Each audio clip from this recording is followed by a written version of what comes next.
Ladies and gentlemen, please welcome Mr. David Beckham.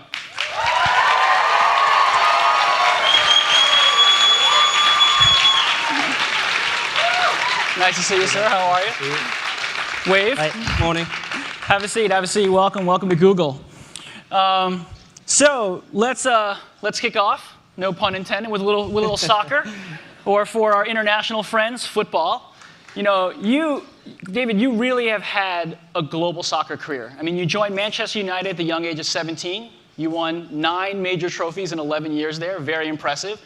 You then joined Real Madrid, where you won another trophy. And then since 2007, you've been here in the US playing for the LA Galaxy, where last year you won yet another trophy. And I think that puts you in a very rare group of trifecta winners of 3 trophies on 3 different countries. So congratulations. Thank you very much. And then obviously while preparing to meet you last night, I read even more news last night, the big news, that you decided to stay here in the US and continue to play for the LA Galaxy. Congratulations. And I think we are excited that you chose Google as a place to come talk to your fans and the rest of the world about that news. So why don't we start there? Why don't you tell us a little bit about that decision to stay with the Galaxy? Well, good morning, first of all. I'm excited to be here. To be part of this is exciting for me, and to be here with you all and everyone else watching around the world. It's exciting. Google's one of the biggest companies in the world, so I'm honoured to be here today. My decision, obviously, throughout my career has always been about my family, about my career, about my footballing career. And I've been lucky to have played over the years with some of the biggest clubs in the world, some of the best players in the world. And it's been exciting. I've been lucky enough to have been successful in many different clubs that I've played for.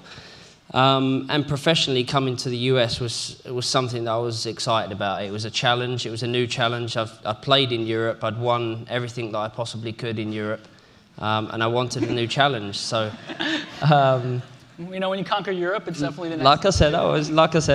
I'm very lucky in my career. So, so then obviously coming to America was an exciting thing for me. And I've had a great 5 years. Met a lot of good people, a lot of great fans around the world. Travelled around America, played in different parts of America which I'd never played in before, and it's been exciting. So, this championship at the end of this year was one of the most satisfying in my career, I must admit. To have been here for the time that I'd been here, to reach the goals that I'd reached off the field, with raising, the popularity of the game. I'd reached those goals. The only goal that I hadn't reached was a championship with the Galaxy, which is the main reason why I came to America and came to the Galaxy as a franchise. So that was missing, but now it's not. So congratulations. But obviously with the new contract now, it was a decision that I didn't take lightly, because I obviously had other offers from other clubs around the world, and at 36 years old, you don't expect to still get these offers. So that was nice, but it was all about where I felt the future was going for the game here in the US, and also where my family was happiest. And my family are happiest here at the moment. We love living in LA, we love living in America. We've adapted the culture, we've adapted everything that this country has, and we enjoy that. So I'm going to continue to enjoy playing soccer here, and my family will continue to enjoy it. Well, speaking of kind of away from the Galaxy, I saw when you came in 2007, you made a very public statement that you wanted to help grow the game of soccer in the US. Can you talk a little bit about how that's going in some areas around growing the game here? Well, that's the thing, it's one of the reasons why I came to this country, is because for me, soccer's the #1 sport around the world, apart from America. Don't get me wrong, the other sports, American football, basketball, baseball, they're all great sports and have great athletes in these sports, but #1 game in the world is soccer.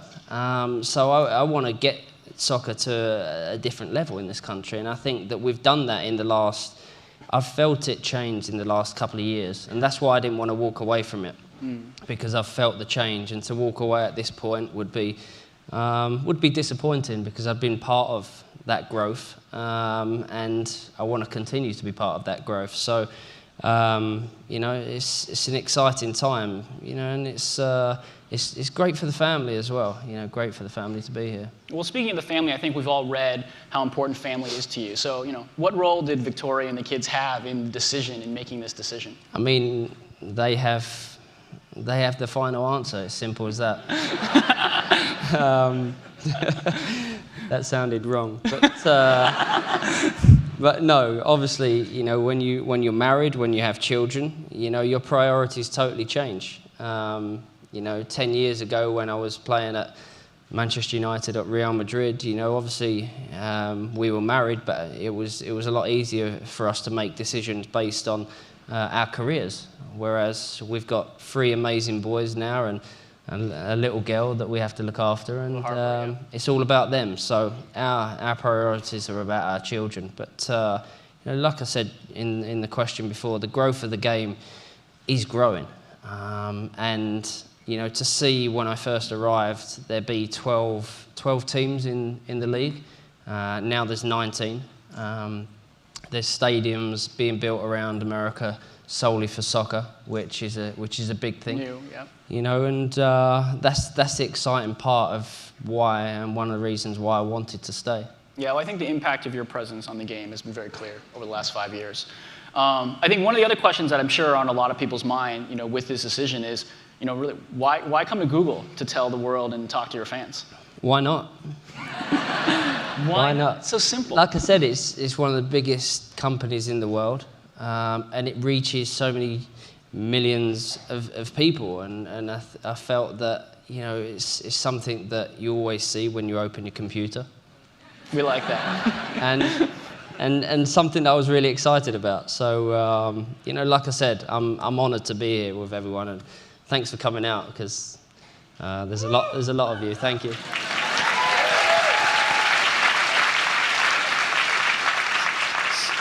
So in getting ready for this visit, we saw that you posted a video call out for questions on YouTube, which was fantastic. And I'd say from that video, we've collected tons of questions. We've gone through them. We've curated them. And obviously, we'll go through some of those today.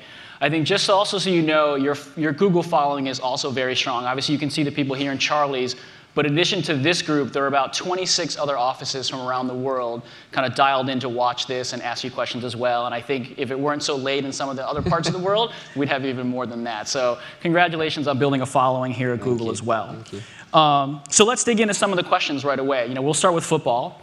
Tao Mu Yi from California wants to know, what is the biggest difference between playing football in America versus Europe? I mean, there's not a huge amount of difference. One of the biggest difference, I'd say, is just the travel. It's literally the travel. You know, in Europe, we only have to travel about an hour to a game, or 2 hours at the most. Whereas when we play East Coast, we're playing, you know, in New York, it's a 5.5 hour journey. So that's a big difference. But on the field, you know, the level of play has definitely gone up in the last 3 or 4 years. And I think that it's at a stage now where, you know, this game is starting to attract the interest of some big names and big players in Europe. And I think, you know, there has to be a certain change with, you know, some of the things that goes on throughout the league. But I think, you know, it's a league now where, you know, European teams, big European teams, are coming over for their pre-seasons and they're playing against us. So, you know, 5 years ago, you know, kind of the Galaxy had been heard of, but I think now, with the interest of the players that have come over, such as Robbie Keane and obviously Landon Donovan as a US star, right. You know, we've had that interest, and it's exciting to be part of. Yeah, I think it must be great to see the growth, you know, see the change year over year in the speed and the power of the players. I think that's what you always want. You know, you want to see something grow. You know, if you sit still so long, you know this better than anyone with Google. You know, if you sit there too long, then, you know, things change around you. And to see the growth, to see the change, you know, I'm proud to be part of that. That's great.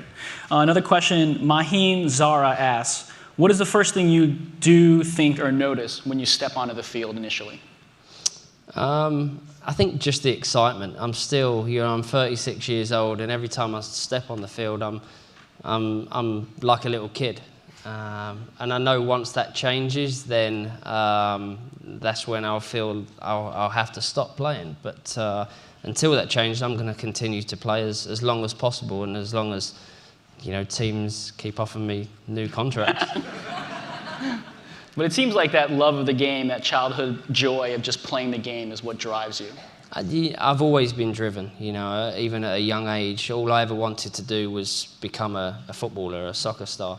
And that was my only ambition, I know it's different these days with kids, there's fame, there's fortune, and it might be easy for me to say that because obviously I've done very well out of the game, but, I'd still be playing this game even if I wasn't being paid for it. Well, not that I don't want to be paid for it, but I still would be playing this sport. Very good, very good. Another question, Christina Greenwood asks, do you ever listen to music before a soccer game to kind of get yourself pumped up? Always. Always? Spice Girls? Spice Girls, of course. I mean, Wannabe always gets me going before a game. Everybody, I think, who doesn't? Always. So no, Spice Girls is not on the playlist. It's on my iPod, but it's not on the playlist. That's for a different time with the kids. But no, I always listen to music. I'm a huge Jay-Z fan. Excellent. Huge Stone Roses fan as well, who are getting back together in June. Just plugging them. At different clubs it's strange. Before games, we always listen to music, but there's certain managers at certain clubs that don't like music before a game in the change room, which in the end most players end up listening. Yeah. With their headsets. Yeah. That's good. Minko wants you to give up the secret. How do you train for the perfect Beckham kick? And we've seen it. How does it happen?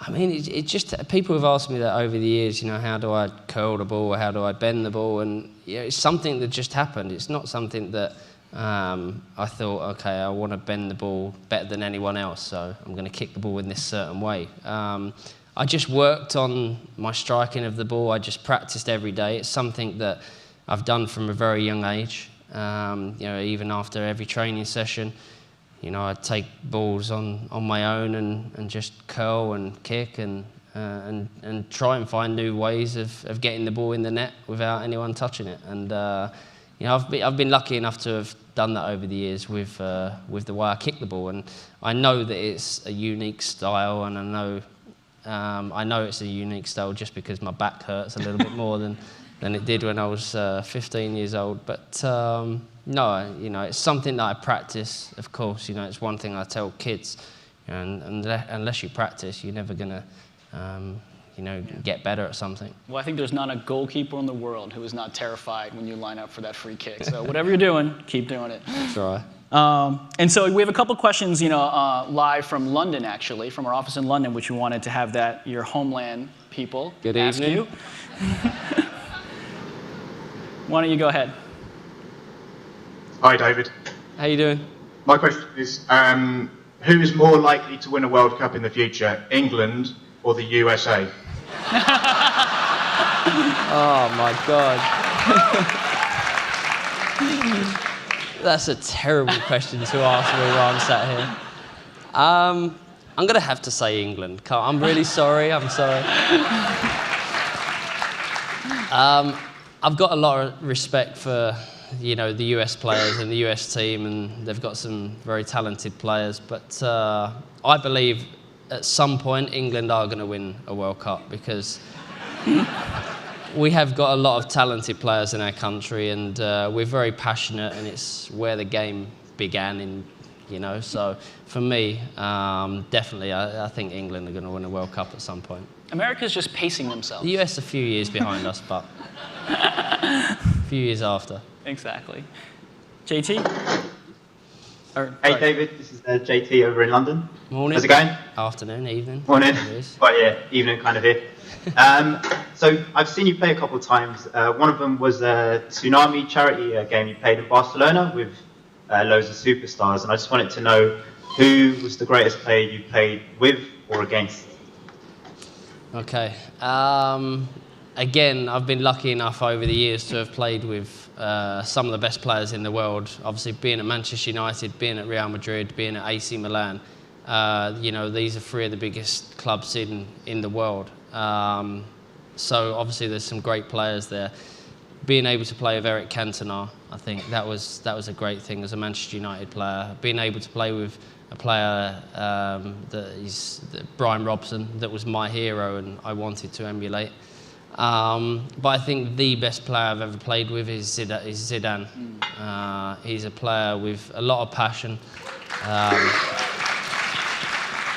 a lot of skill, and he's not just an amazing player. He's a great person as well. The player, the hardest player to have played against was Roberto Carlos, who's now actually one of my best friends. But even when I didn't know him as well as I do now, he used to kick the hell out of me the whole game, but he had this cheeky smile, which you couldn't hate him in any way possible. But he's definitely the toughest player I've played against. Very good. Claudine? Hey David, so my question is, if LA Galaxy were to play in the English Premier League, how would they stack up against the competition? We'd win it. Simple as that. No, I think, you know, the Galaxy have been great in the last 2 years. We've been really successful. We've obviously been close to winning the championship over the last few years, but then obviously this year winning the championship. We've got a lot of good young players coming through, players that, you know, teams in Europe are interested in. So I think we'd do well in the Premiership. It'd be interesting. I think you never know. I mean, that's the beauty of the game. I mean, I think, you know, you work hard, train hard. I mean, that's what soccer's all about. You know, it's all about upsets. It's all about, you know, teams that you don't think are as good as other teams going in and beating them. You know, that's what the FA Cup is all about in England. You know, lower league teams go in and they beat some of the the best Premiership teams in England. So it's what it's all about. But I think we'd do well over there. That's good. Maybe one day. It might be a bit cold for a few players in December, but we'd do well. That's great. JT mentioned the charity game that you played, and I think, you know, we've seen you do a lot of philanthropic work throughout your career. I think we touched on it, you know, the UNICEF work in the highlight video, and recently we saw that you were in Afghanistan visiting some troops there. Can you tell us a little about what that trip was and what you did there? I mean, I know it sounds kind of a cliche, but charity is one of my biggest passions. Mm-hmm. I've been lucky enough to be involved with UNICEF as an ambassador, and that's something that I'm very proud of. But I want to do more. You know, obviously with my job, with, you know, my travel, it's very difficult to go into the field and to do different things. But I've been able to go to places like Sierra Leone. You know, and going places like that and seeing the change that UNICEF are making to so many people around the world, that's one of my biggest passions. That's why when people say to me after my career, am I going to go into coaching? I need to be passionate about something that I'm going to go into. And coaching, I love coaching kids, but I'd prefer to go into the field and see the kids, you know, in Sierra Leone or in different parts of Africa and around the world and coach them, because it's making a huge difference. Going to Afghanistan was something that I'd always wanted to do, to see the troops, of course, you know. And when I ruptured my Achilles 2 years ago, I had some time off, obviously, and I thought, okay, I need to put that to do something good. And I had the chance to go to Afghanistan. It was a secret at the time, but then obviously by the time I got there, it was out. But you know, it was a huge thing. You know, to some of the job that the troops do over there in Afghanistan is really incredible. To see the conditions that they work under, and you know, they're putting their lives at risk every single day, and it must be gut-wrenching for their families to see their loved ones, you know, brothers, sisters, sons, daughter. You know, there's so many different levels that it's difficult. And to go to Afghanistan was one of the best things that I've done in my life. Yeah.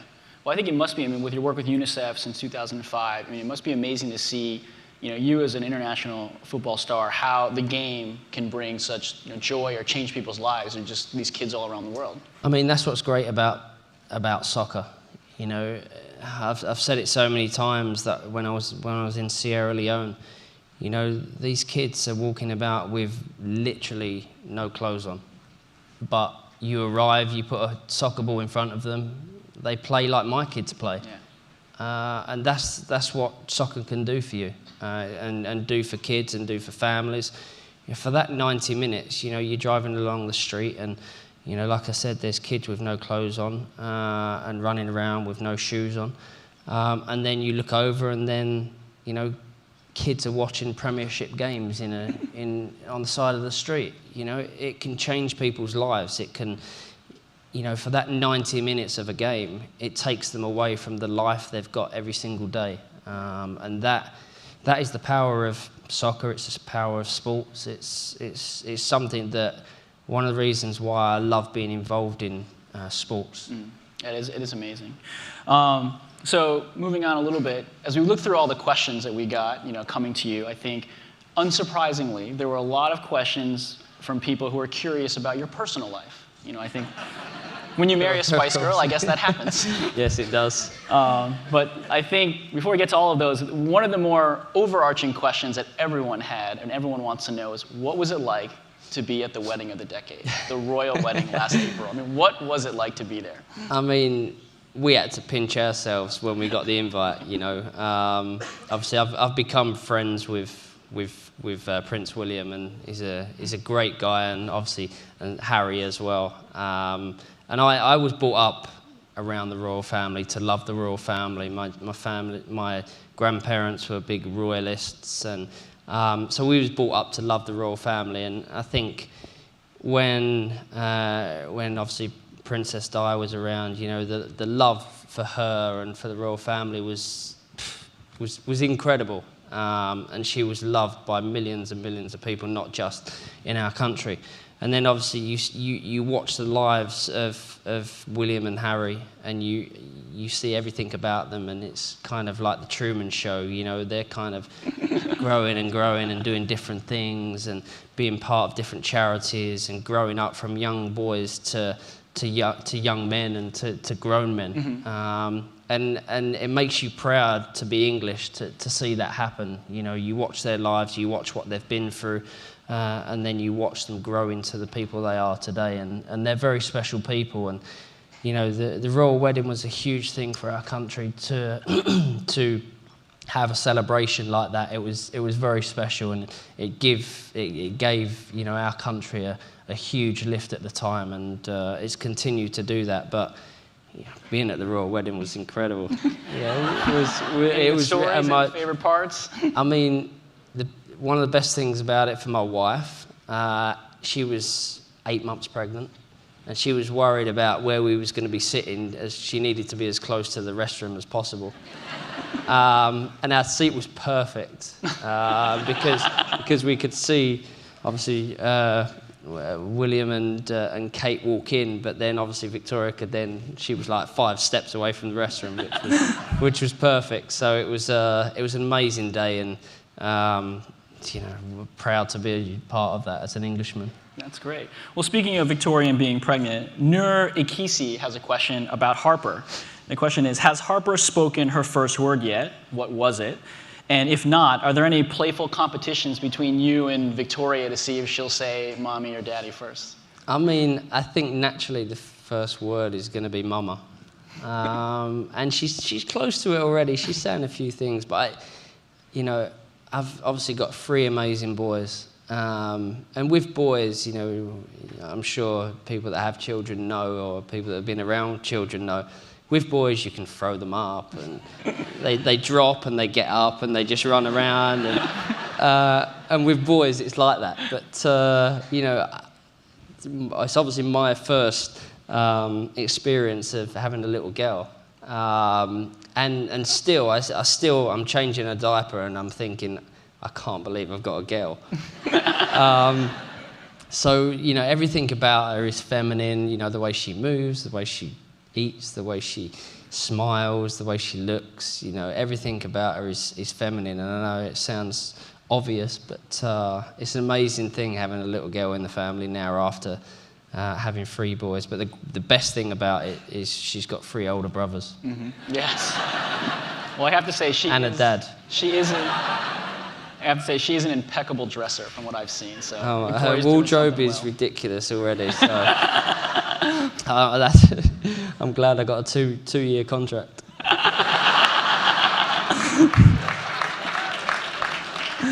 Very good. Well, staying with that, I mean, obviously with 3 boys and now a girl in Victoria, you know, Andres Rubio Barriga asks, how do you keep the balance between work and family? Obviously, you've got a hectic life around the world. What's that like? I mean, obviously, as a family, we're very busy. As a couple, we're very busy. Victoria's got a collection that is obviously doing unbelievably well. But there's a lot of pressure that comes with that, obviously. You know, and I'm working every day. I play and train every day, so it's difficult. But like I said before, you know, our number 1 priority is our children and our family. Nothing else gets in the way of that. You know, when I'm away, Victoria's at home with the boys, and Harper when she's away, vice versa. So, you know, we're very hands-on parents. You know, I take the kids to school every day, pick them up every day. We go taekwondo, we go soccer, we go. You know, there's so many things that we do with the kids. And like I said, we're very hands-on parents. So, you know, it doesn't. Our busy lives, don't affect, you know, the children in any way. But the children understand that we work very hard as well. So, you know, we've got a very good balance there. It's amazing to see. I mean, people as busy and hectic as you and Victoria can still take your kids to taekwondo and be as hands-on. I think I mean, it sets the kids up for life. I think, you know, the way you are with them at a very young age, and you know, we've got very special kids. That's great. You earlier were talking about obviously the travel with the Galaxy, and you've lived in Italy, Spain, the UK. Carolina Ramos asks, where is your favorite place in the world? Favorite place in the world?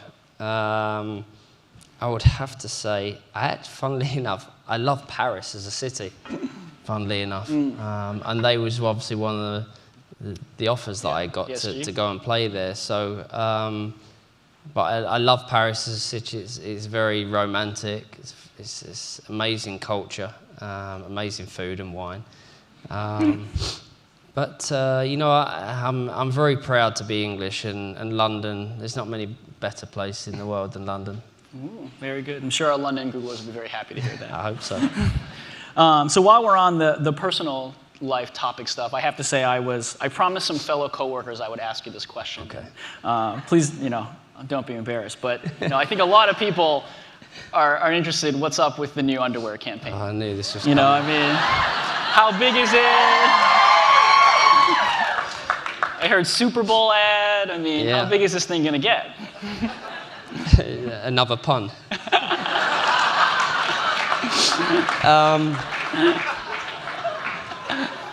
I mean, sorry, I need some water.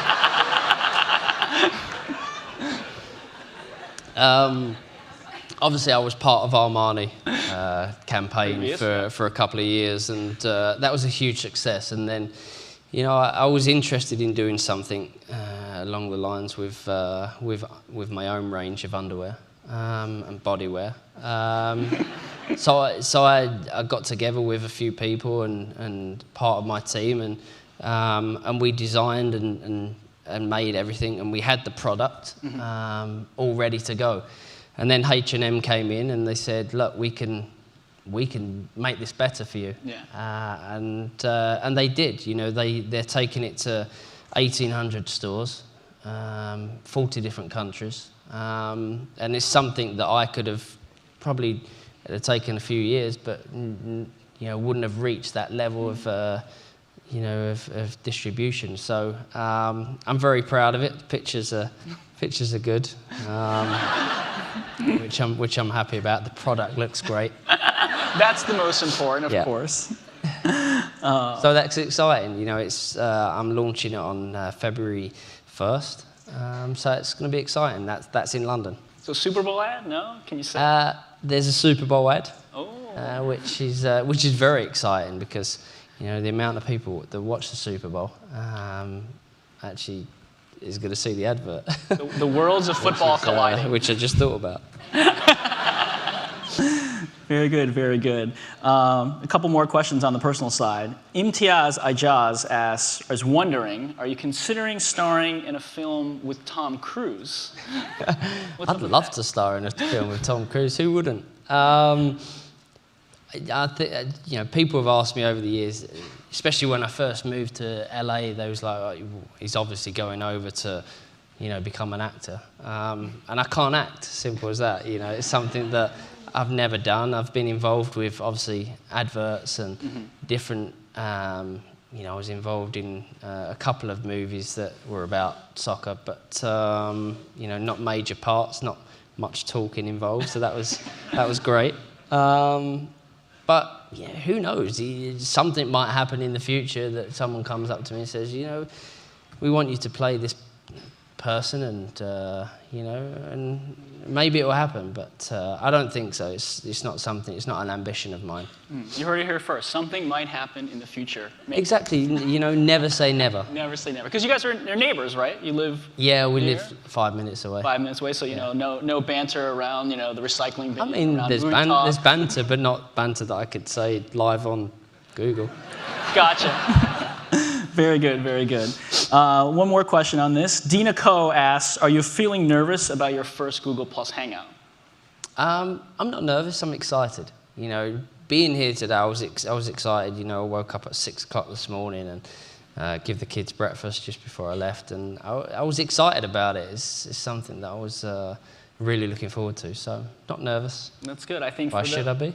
No, I think it's no, I think you're doing fine. I think, you know, afterwards it'll be easy. I mean, it's just, you know, video conferencing with, you know, a bunch of your fans talking face to face. It seems like something you really enjoy. Should be fun then. So I think, and for those of you that would like to watch that afterwards, David will be talking with some fans at 10:30 Pacific time right here on his Google Plus profile. So I think now we're going to take some questions from Googlers around the world. I think we'll take a couple questions live from here in the audience and some kind of pre-selected questions. So any Googler that has a question, please begin lining up. But we'll start with a question from Michael Complager from London. And he wants to know, did you have a role model as a child, and who was it?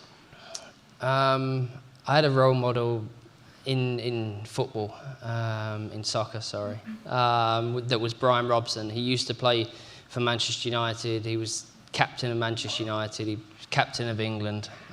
He wore the number 7 for Manchester United and England. And everything that he did, I wanted to do and become and do exactly what he was like as a player. And I was lucky because I wore number 7 for Manchester United, wore number 7 for England, and captained England and Manchester United. So I was very lucky to have done that. So he was, you know, a role model that I looked up to. Very good. Why don't we take a live question over here? Hi, David. With everything that you've accomplished in kind of your career and your life in general, what would you say is the most meaningful accomplishment that you've had? My family. My family is like, it really is. You know, obviously I've done a lot in my career, and I've been able to be successful in different countries and different teams and different leagues. But and I'm very proud of that. But you know, my proudest possession is my family. Thanks. Thank you.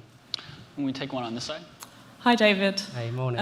I wondered if you could talk a bit about the London Olympics. Obviously, you were involved in the bid at the time. Yeah. So are you hoping for a place in Team GB, and what would it mean to you to play in the Football Olympics? I mean, it's exciting, you know, for our country to host one of the biggest sporting events in the world. I think it's really exciting. And I think the buzz around England and around London, especially and around East London, where obviously I was brought up, it's exciting.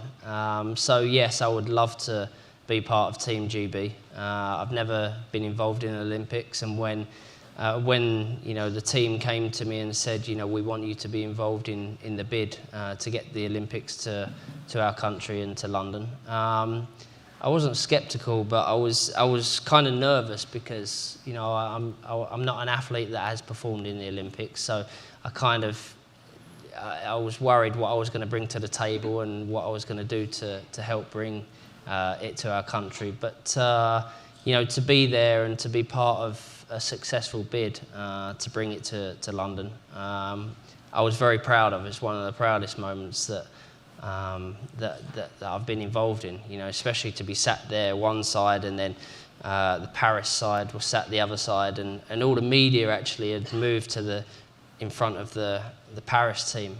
So we all of a sudden got worried, and then we expected Paris to be called out, and then London came out, and it was an exciting time. But it's going to be an amazing games. You know, we're going to make it proud. That's great.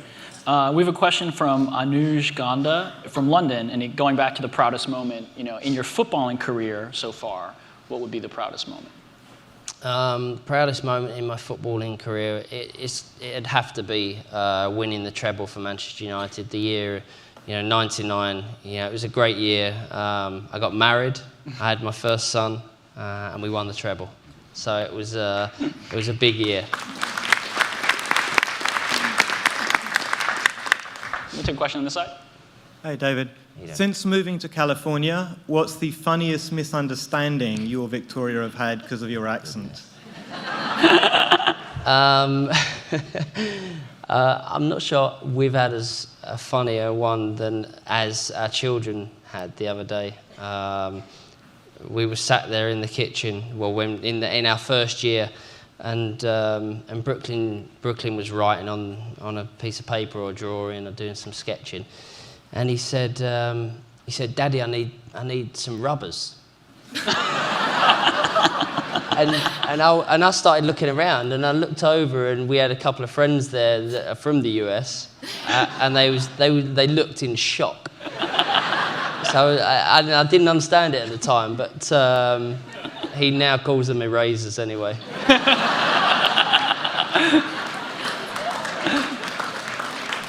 That is awesome. We'll take one on this side. Hi, David. Thank you for coming. I actually don't have an accent. I just really like yours. That's a great accent. Oh, thanks. Yeah, so thanks for coming. I'm wondering, after today's Hangout, do you have plans on how you'd like to use Hangouts in the future in terms of engaging with your fans all over the world? Well, hoping it goes well, then there'll definitely be more. But, you know, I think this is the first time I've done it, so it's exciting, you know, to be able to hang out with fans that have supported me over the years and throughout my career. It's special, and obviously it gives them a chance to ask me questions that they've obviously never been able to. So I'm excited, and hopefully there'll be more. Can I get a quick picture with you? Of course you can. Oh, it's starting again.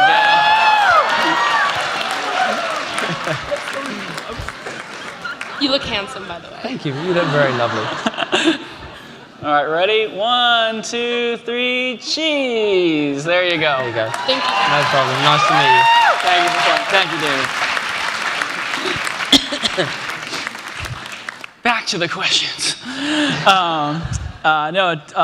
Darminder Singh from the San Francisco office asks about, you know, throughout your career, you've played against many teams. Which particular team or set of players has left you in awe? And I think you talked about players, but, you know, maybe you can talk a little bit more about the team side that you've played against. I think teams that I've played against that have left me in awe, I'd have to say the Barcelona team. Every time you come up against the Barcelona team, they play the game in such a great way. But I think the one team that I played against that were amazing, it was where Ronaldo, the Brazilian player, got a standing ovation from the Manchester United fans. And that team, watching that team, the way they played, for me, you know, it left you kind of, you know, in awe of the players, of the setup, of them as a club, and the players that played there. You know, they had Zidane, Raúl, Roberto Carlos, Ronaldo. Little did I know I'd be playing with them the season after, so you know, that was exciting. But they're definitely the team that I was in awe of. That's great. That's great. Why don't we take a question on this side? Your wife's been known to wear some pretty ridiculously tall shoes. I was wondering what your opinion is on your wife's footwear. I think taller the better. Put it this way, I've not worn them. She said over the years that I wore her underwear for some unknown reason. She said that live on TV, by the way, which is not true. But no, the shoes are great. I love a pair of high heels on a lady, so it's. Very good. I like them. Another high heel question on the side, or a different question? Hey, David. So I have a question. So if you want to pick a team to beat FC Barcelona, so which one do you want to choose? And do you already have some ideas to beat them? I think to come up against a Barcelona team is exciting. You know, you can never be worried about playing against a team. You know, as great as Barcelona are, as great as Real Madrid and Manchester United are, we're a team that's growing, and we've got some very good young players in our team. And we've been able, like I said earlier about the interest in this league and our team around the world, you know, we've had some of the biggest players and the biggest teams come over and want to play against us in pre-season games. So we've come up against AC Milan, Barcelona, Real Madrid. I was going to say Manchester City, but we've come up against some great teams, and it's great to have that interest. So you know, you should never be worried about who you're going to play against. Very good. We'll take one final question over here, and then.